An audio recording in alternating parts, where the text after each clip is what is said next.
Ozonics, Killerwinds podcast, back again. I'm Cole Tanner. I'm Nick Simon. We've got a special guest with us today. We've got Larry Mccoy. Larry, thanks for being here. I really appreciate it, man. Hey, thanks for having me, guys. It's been a long time. We've been trying to get this planned for a while. Yeah. I know. It's funny. It's funny that, like, you know, you think that you run into people more often, but you don't. You know what I mean? Like, I feel like every year when the show season comes around, I'm like, well, I'll probably see Larry somewhere, Harrisburg or Iowa, or run into you somewhere along the way. Yeah. Right. Yeah. Usually how it goes. I always make it a point to go over and stop by the Ozonics booth. But yeah, you think that because I mean, you guys hit the show circuit pretty hard in the spring. You know, when it's going, and obviously it's a matter of matching up, being at the same place at the same time. So yeah. Absolutely. Always a good time, though. Yep, absolutely. So the idea of the podcast today, we are talking about insights when it comes to scent control strategies. And before we get into that, we're going to kind of talk a little bit about just who Larry is. Like I said, if you're listening and you maybe, haven't seen what Larry Mccoy does, we're going to talk about some of that a little bit stuff. And honestly, Larry, this is actually going to be really informative to me because I don't know hardly anything about you. If you asked me, dude, if you held a gun to my head and said, where does Larry Mccoy live? I have no idea. Like, it would just be pinning the tail on the donkey. I don't know. I don't even know. You know what I mean? Like, how long has he been at the outdoor group? I have no idea. Yeah. What's his job title? That's a great question. Like, I don't even know, and it's funny as we before we did this, like Nick and I were talking, I was like, I don't know that much about this guy. Like, I was like, this will actually be good for me too. So let's just jump right in. So why don't we just start there, Larry? Why don't you just tell us a little bit about yourself? Obviously you work, with the outdoor group. Before we get to that, you got any kids? You got any family? Where do you live? Yeah, I do have a couple kids. I have a daughter and a son, and they're both grown up out of the house. So it's freed me up to actually do a lot more hunting, and actually a lot of stuff that I've waited so long to be able to do, because Little League baseball and all that stuff left a long time ago, and and softball for the so it was just it's nice to be able to go out and do that. But obviously they're growing up and kind of carrying on the living their lives now. So it's pretty awesome for sure, and they're great kids as well. But I started off in the industry, I mean, many moons ago on the production side, and it was literally just because from filming behind the lens. Me and my stepbrother would film each other hunting, and which prompted us to join forces and kind of with a couple buddies and start a show that's still on the air today, called Heartland Bowhunter. Oh, right on.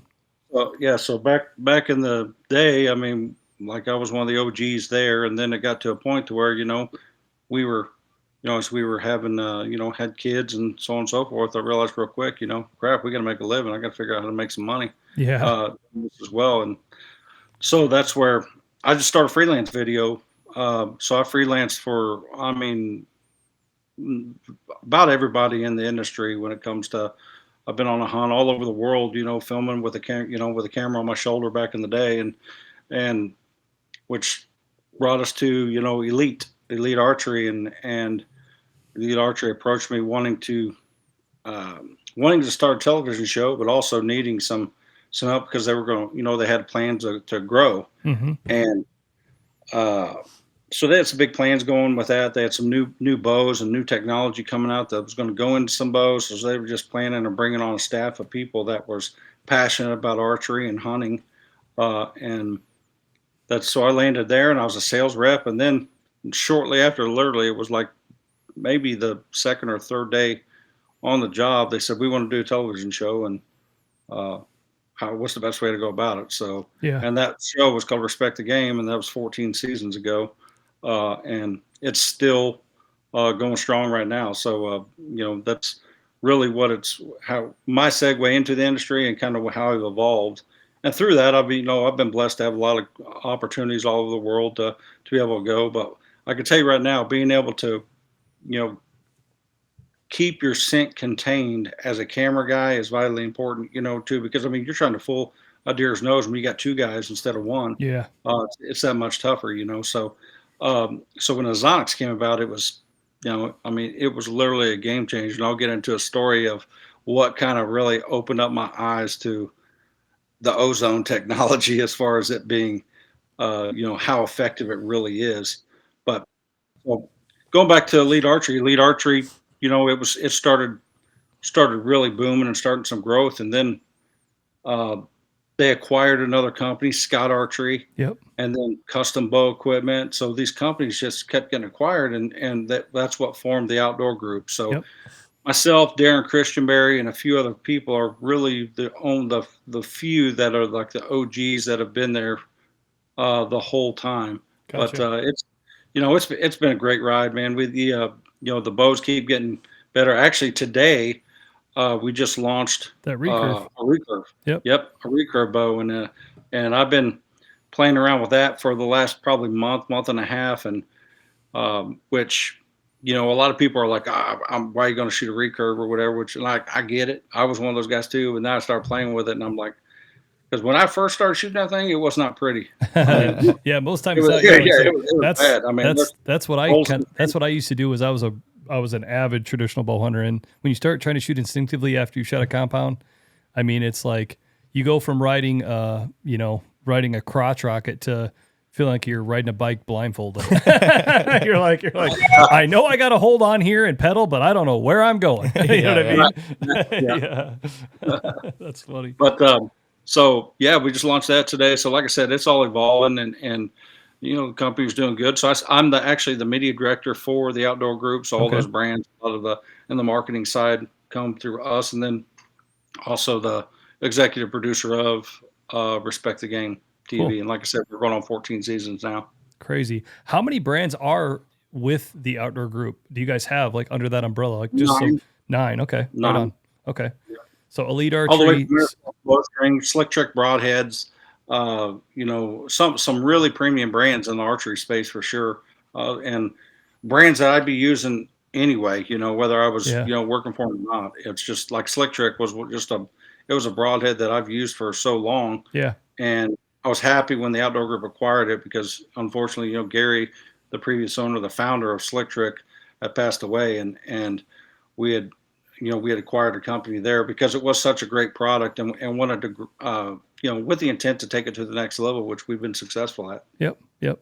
How do you feel like with Respect the Game? Like I said, 14 years or 14 seasons of that, you've definitely you've seen the change, right? And like I said, when I think back 14 years ago, outdoor television looks a lot different than it does now, right? Yeah. Like especially from a digital side of things. I mean, Sure. what would you say are the top couple things that in how the show has changed or how the messaging or promoting the products within the show, how has that changed for you guys over the years? Like what are some of the things that you just that really stick out in that regard? Back in the day, there was a lot, just a stylistic change. I mean, I think anybody that knows me and has followed along, whether with Parkland Bowhunter or with Respect the Game or anything that I've done, knows that I care about what things look like from the perspective of the lens. Yep. If I can successfully tell a story without saying a word, if I can, someone can follow along and know exactly what's going on without somebody telling you. I feel like that's very impactful because everybody interprets things different. Yep. And if I'm telling you how to interpret it, that's either going to turn you on or turn you off. And if you're able to watch it and interpret it your way, you've got a better chance of coming back and watching it again. Mm-hmm. So I'd rather, really exploit our skill sets behind the camera to show. Even more so on the hunting side, everybody loves the hunting side of it, but I love the effects of being able to go ahead and showcase that story, and in a way that's to where I'm not telling you what you're about ready to watch, or telling you what you just watched. Yeah. If that makes sense, because there are a lot of hunting shows. Like back in the day, there was always there's still a few today, and there's some successful ones as well. It just wasn't my style. So as it evolved, outdoor television, it just started. It seems like people were, cutting the cord. They were, streaming came about, and there was, social media and YouTube and all these different avenues for manufacturers or somebody to try to get a message out there, Mm-hmm. to the consumer. Yeah. And so as that evolved and started moving, the need for content and you to broaden your platform as far as where your show is visible became vitally important as far as being able to maintain, and the networks had to adapt as well. Oh, I mean, yeah. that's why you have the MOTVs. That's why you have a lot of these, and you can stream, through Hulu. You can Yep. get other, outdoor channels and stuff like that. Anything that pertains to hunting anymore. So Right. so they had to adapt as well. Mm-hmm. And then you have social media. So now it's really just a constant cycle of resurfacing content, being able to put a lot of it out there. And there's not a lot of one thing that back in the day that happened a lot, because people don't understand that if you're watching a 30-minute episode, you're seeing 22 minutes of the best. Yeah. And whenever I always hated that, because I knew we had like 6 days of filming, and I had to break that down to 22 minutes. Yeah. It's like, what are we, I want to show all this. So it's actually, we've done a really good job of being able to show a lot of stuff that maybe is not on the show, Mm-hmm. but through YouTube, through social media, however, because there's a lot of encounters that we can't even fit in there, Yeah. into the episode. So Right. Yeah, no, it's pretty interesting. Like I said, I really like what you said there about, I got my degree years ago in journalism, and I took a lot of, while I got my degree, I took a lot of creative writing classes. And one of the things that I had this certain professor that he talked a lot about, and it was so bizarre. At first I was like, what are you talking about? He would talk about, he's like, tell me what he's like, explain to me what you're saying, but don't do it with your words. And I'm like, what do you mean? This is a writing class. How am I supposed to do it with words? Yeah. And he would not let us use any word that ended in an ly. You follow me? Yeah. So, Yep. So you would, if you were trying to say the end, or he was really adamant about not using like verbs, like he wouldn't let you say you were surprised. You had to explain how you were surprised just by your reaction, your emotions, what you were thinking and feeling, and then let the person. And he did that on the writing side of things, and then within my journalism program, I took all these broadcasting classes and things like that. And part of what they talked about is like, hey, you have to show it, not say it. Yeah. And that can be hard at times. Yeah. Sometimes just trying to say it can be kind of the crutch. You Yeah. follow me? Because it's just easier just to say it. Yeah. But to your point, it's nice to be able to show it and then let people interpret that for themselves. Some of the best movies that you watch, some of the best actors in the world, right? Why do you like them? Well, it's because you can see the emotion, Right. you can feel the situation, and then you feel that and you live that, and you're like, whoa, that was so moving. Well, they didn't say a thing the whole time. Yeah. Look at the movie Castaway. Like Tom Hanks has hardly any lines in that whole movie. You know what I mean? Yeah. But you just, for what's sure. going on every single second. It's so captivating. Right. And they're just on a deserted island, Yeah. you know?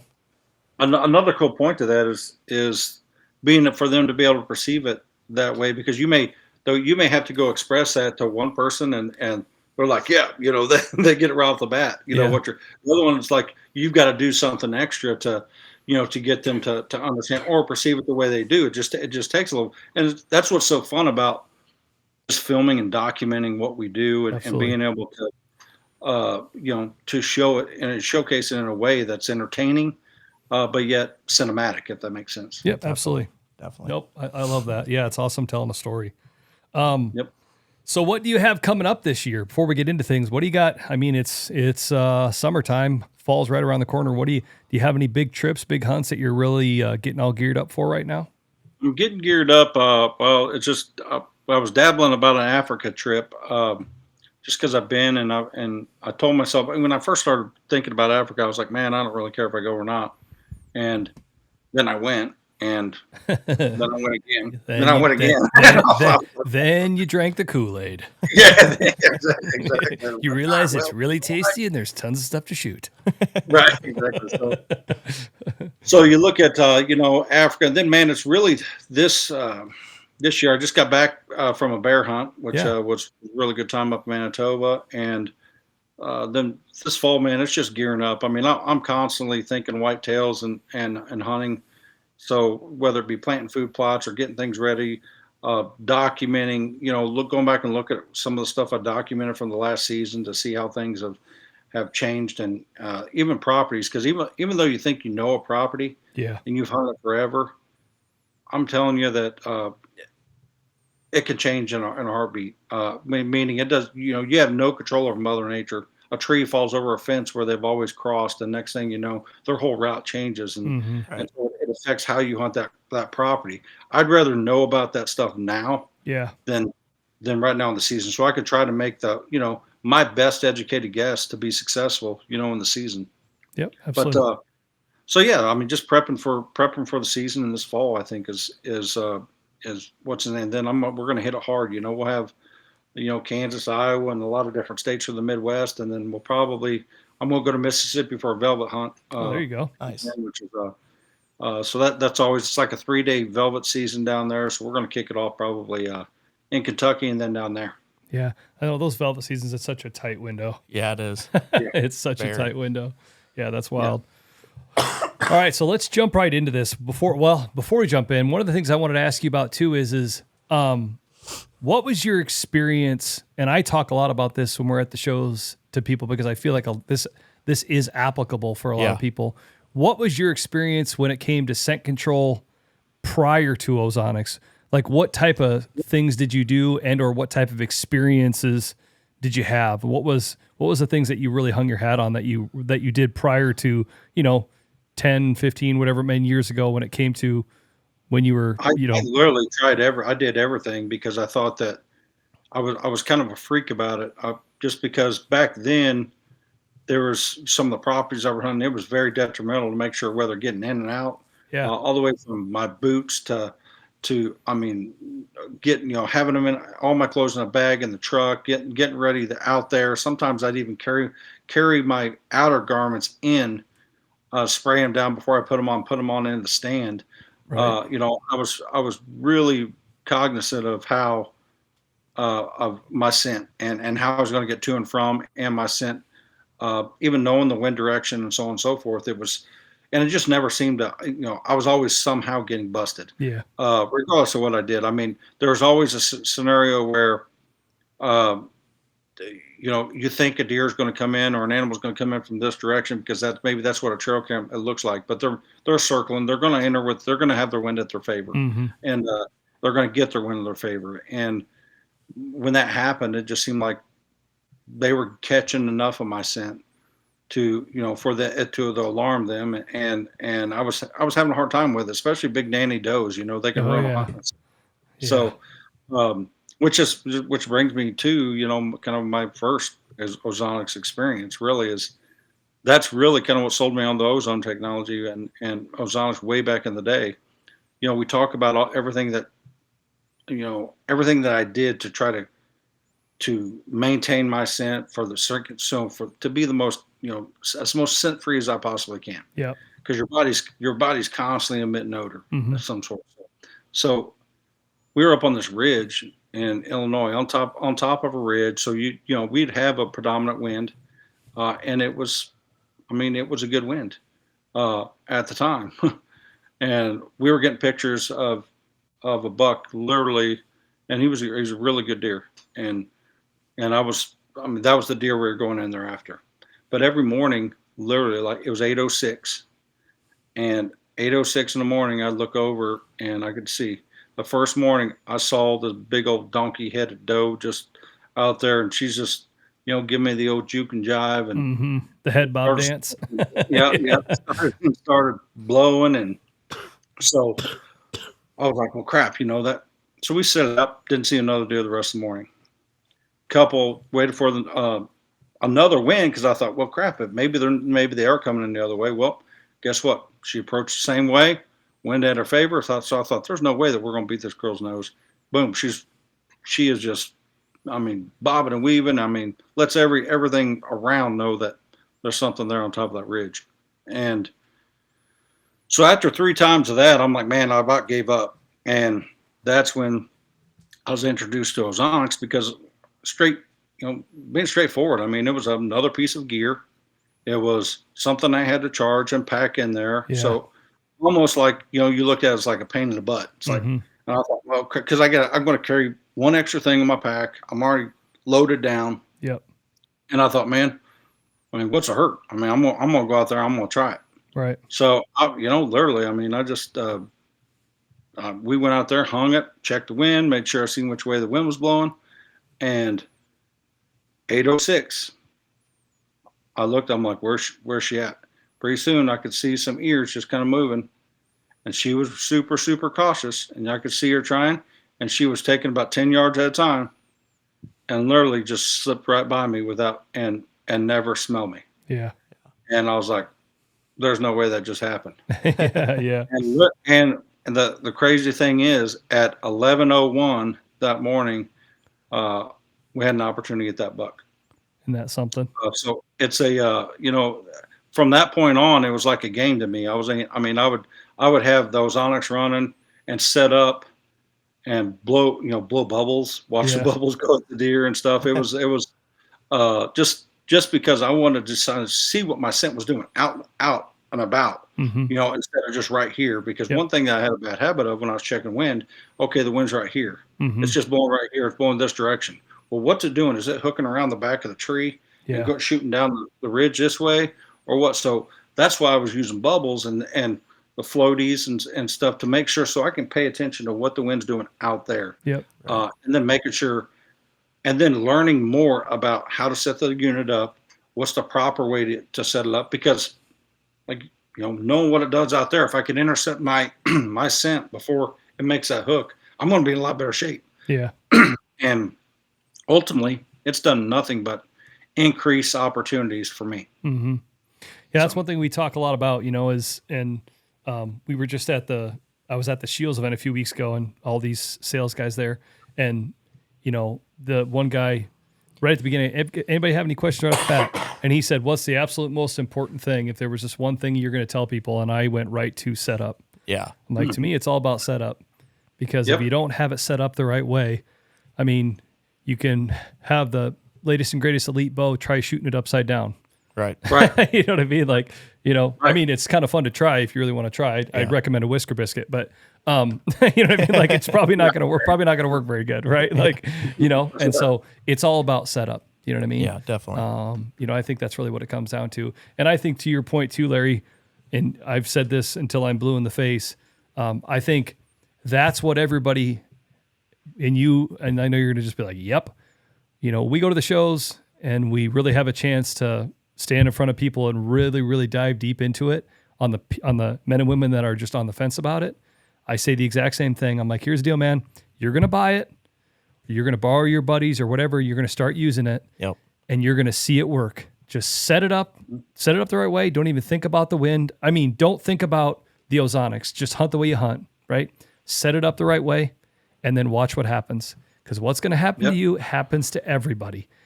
And you're going to see it work, and then the light bulb's going to go on, and then the gears are going to start to turn, and you're going to say, okay, that was insane. Shouldn't have happened. What else can I get away with?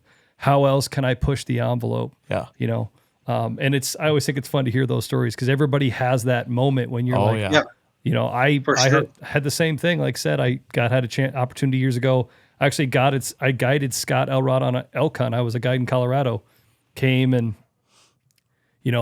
was the biggest skeptic there could have been. Scott, it's not going to work on an elk.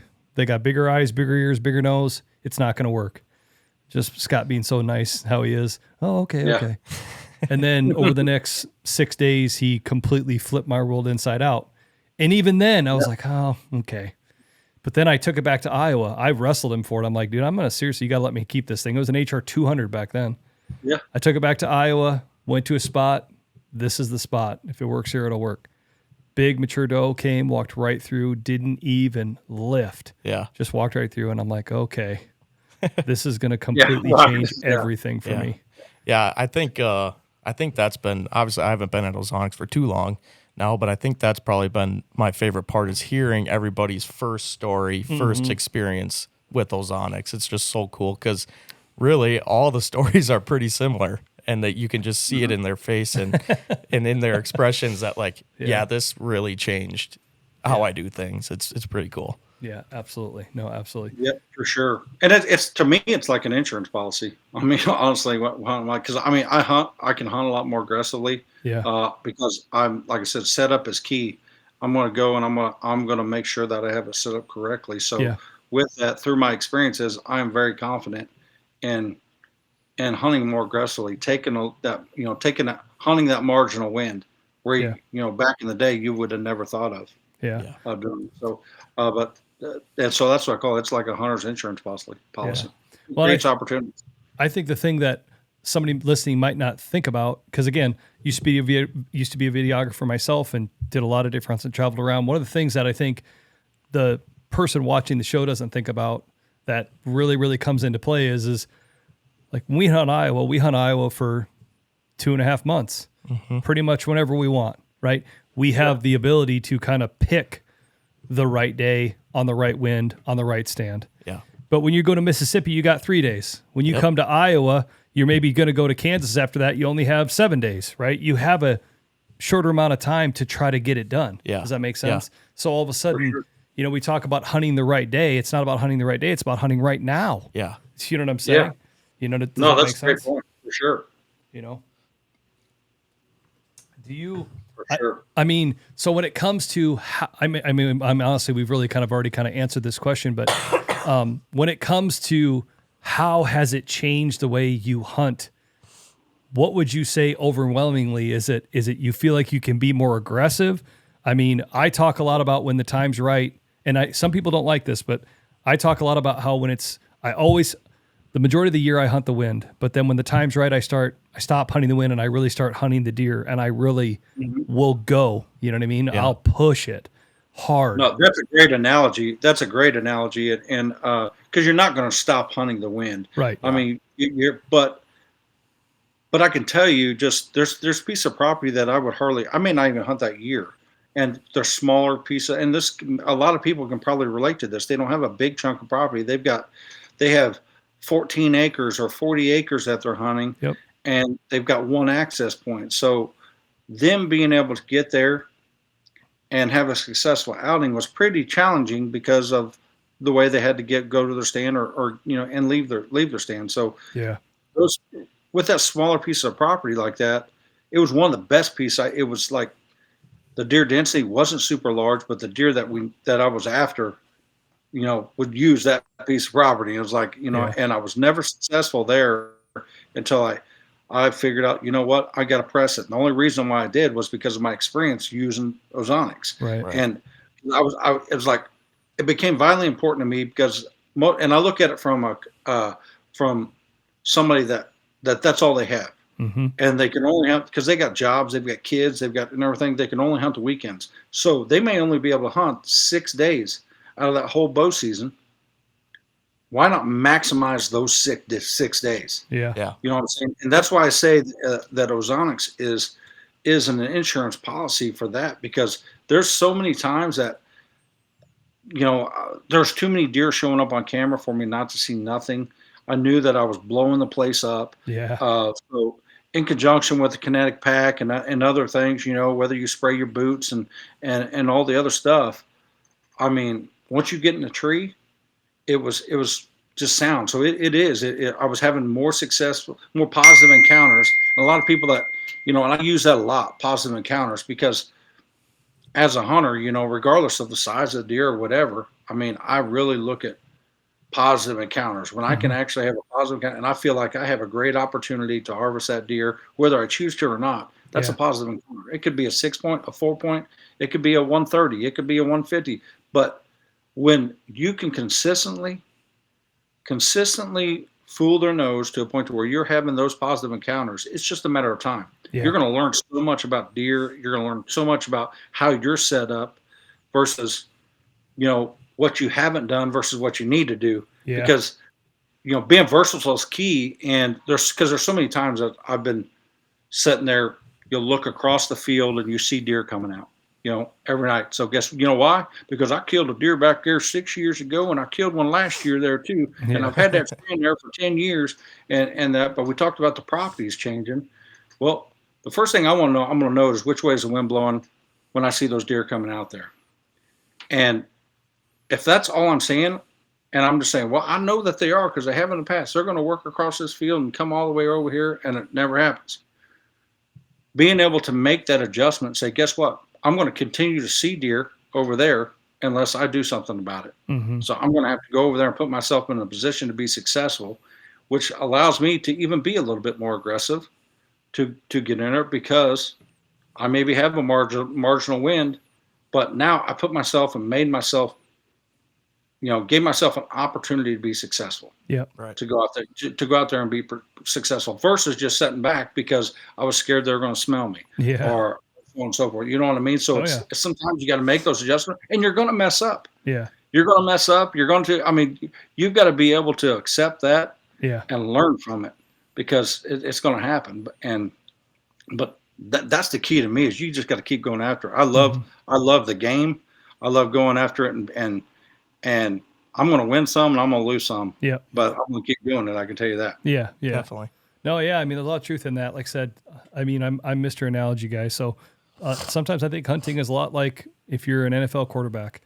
They don't go out there and throw touchdowns every single play. Yeah. I mean, sometimes they don't even pass the ball. Yeah. And then sometimes they pass, it's an incomplete pass. You know what I'm saying? Yep. But they go out and they keep playing. You know what I'm saying? And there's a lot of truth in that. You know, we get that a lot too about, is it 100%?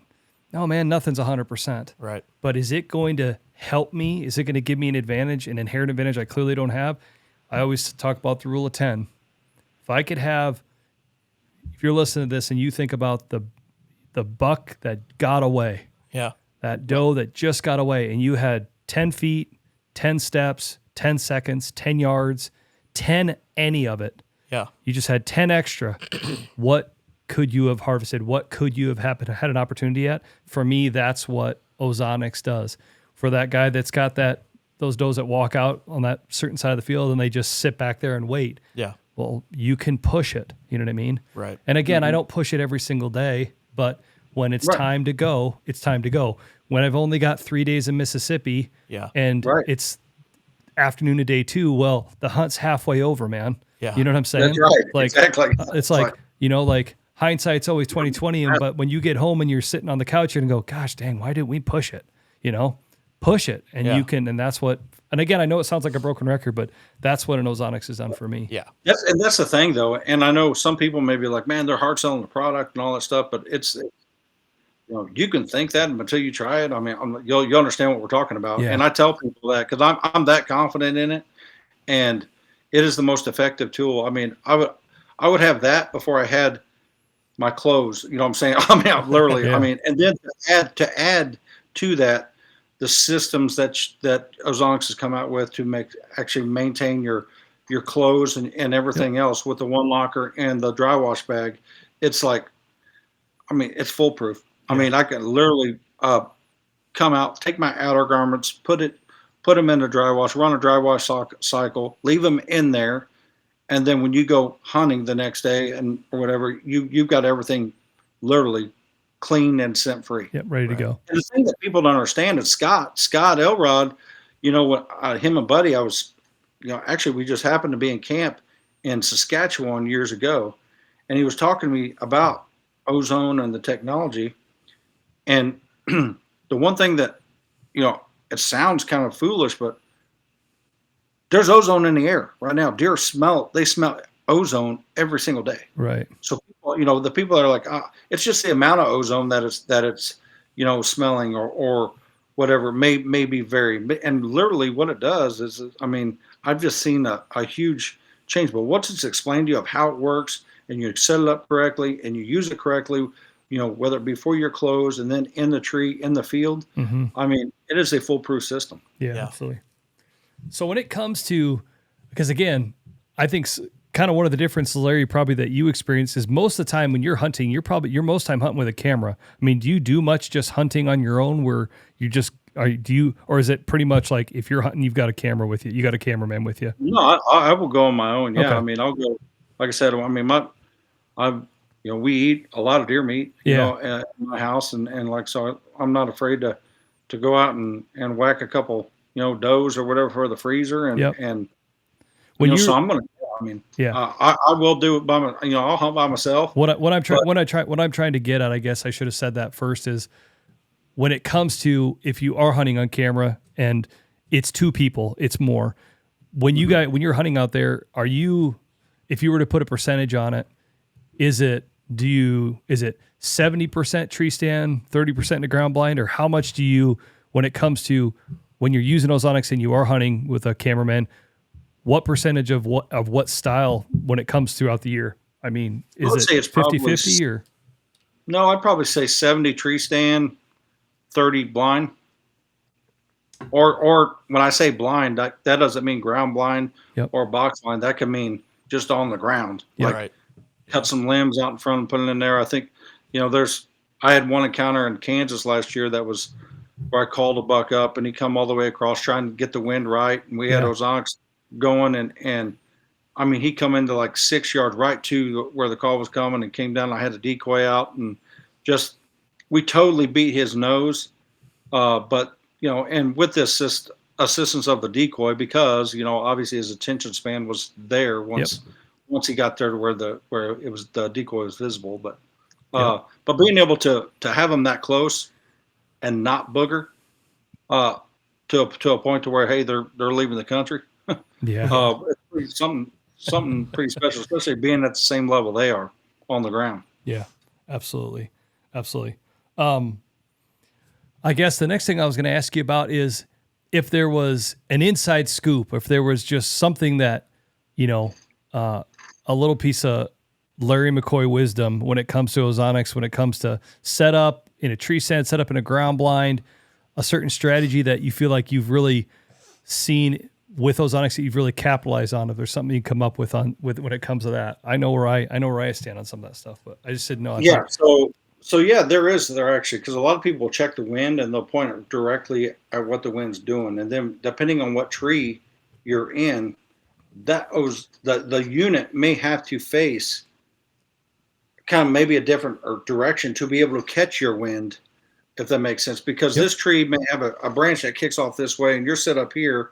Well, the arm may not be long enough to get here, and the wind's blowing like this. So I may have to shoot this across versus facing it this way, because I feel like I've got too much scent getting by. Only part of the ozone stream is catching my scent, is intercepting my scent. Yep. So therefore, if I turn it, I know that it's going to capture all my scent. Yeah. And it's a perception. So really think about how it's set up. We talked about that, and because it can every setup's different. I mean, everybody, not every tree is perfect where you can put it right here and face it one direction, that way. So that's what I mean. Sometimes it's out here and you gotta have it, but if the wind's blowing like this, I'm not just going to have it pointing that way. Right. I'm going to have it intercepting my scent. Yeah. And I will say this, in 12 to 15 mile an hour winds, a lot of people are like, oh, it's not that effective. I think that it can be. And it's based upon setup, the pitch of what you do. I want to be able to dump as much ozone as I possibly can. So I'll ramp it up, whether in boost mode, and I will angle it down to where I know that more of that ozone is falling and intercepting in between, so my scent is not getting out there. And if anything, if some does get through, there's some deception involved, because it is knocking it out. It's kind of like when you're in a pasture, or at the gate of a pasture, and you look out there 200 yards, you see deer feeding. Well, those deer look up and they see you there and probably smell you there too, but they don't leave. They just keep feeding. Right. There's a distance in between there that they feel safe. Mm-hmm. So if I were to go into there, they come out and they're 30 yards and they smell, so they're going to be gone.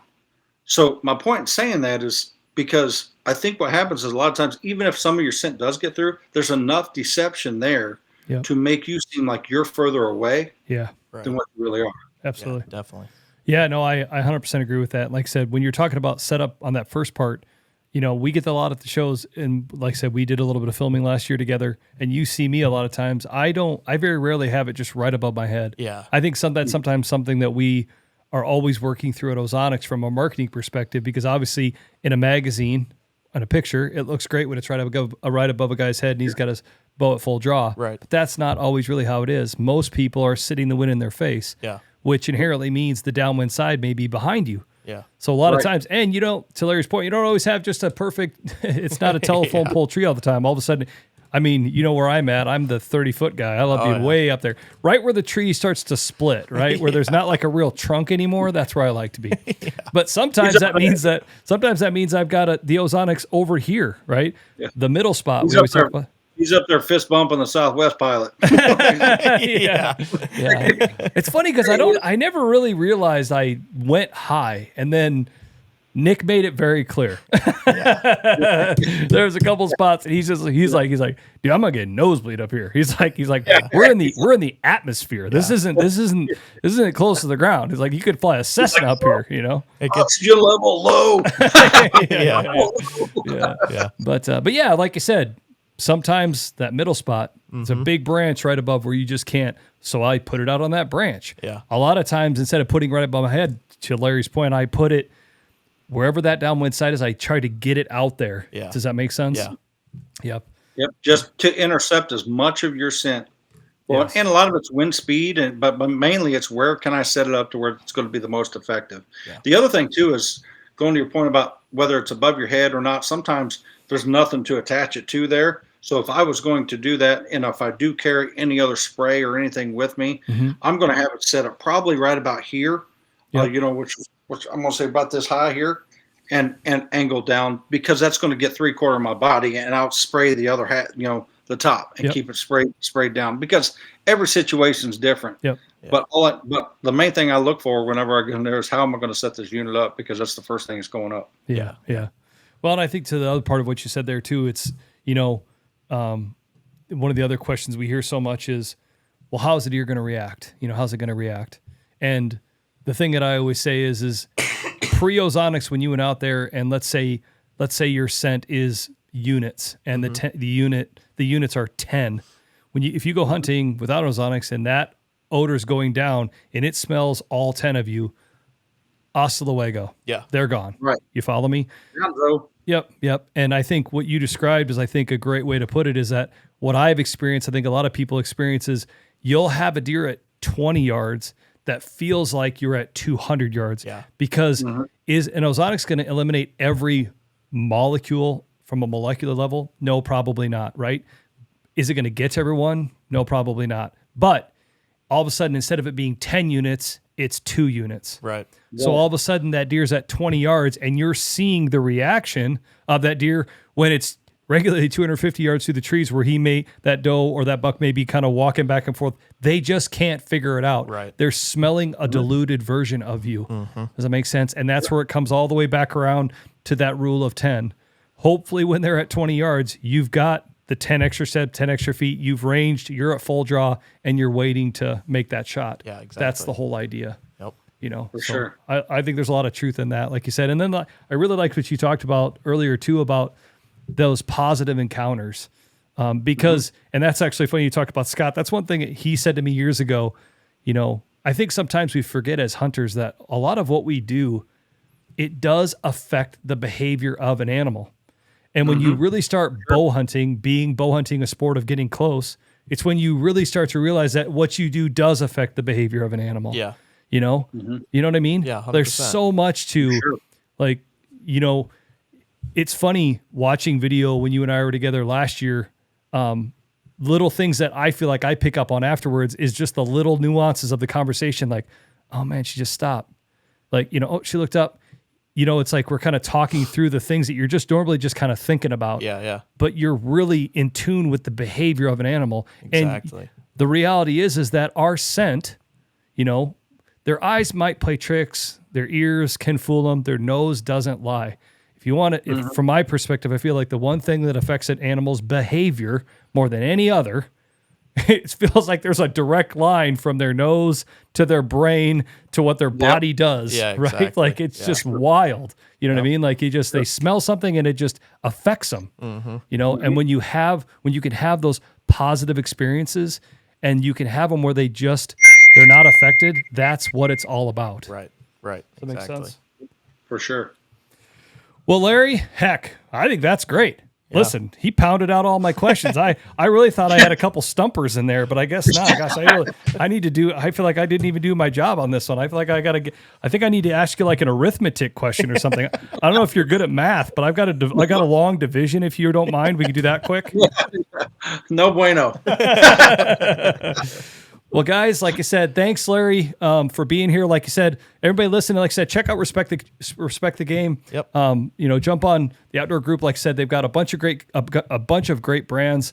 Whether it's the Elite bows, like I said, I'm actually was gawking at that new recurve.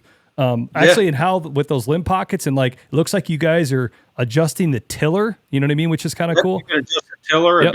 It comes with a, you can shoot off the shelf, and you got a micro adjust shelf. You Cool. can remove the shelf and screw in a rest if you want. Yeah. Does that side mounting hose, stabilizer. I mean, you can actually get it's aisle left, so you can, Yep. you know, if you need to want to Competition interchange limbs limbs. and- Yep. You can switch the limbs out, and That's but awesome. it's got every adjustment you want. You know, just typical elite. Yeah. I mean, that's kind of what we've coined as being able to make a bow adjust. You know, the bow's going to pick you. You Yeah. know, pretty much. Yeah. You can, if you're comfortable shooting, you're going to shoot better. Yeah. Well, Larry, I really appreciate you coming on, man. Thanks a ton. And like I said, if I don't catch up with you, man, I hope you have a great fall, and we'll talk to you soon, man. Thanks a ton. Well, thanks for having me on, guys. Appreciate it. Yeah. Yeah. All right. Well, another podcast in the books. Yep. Ozonics Colorwind podcast done. See you next week. We are who we are. We don't need to do an outro. See you later. Bye. Thanks, Larry. We'll see you, bud.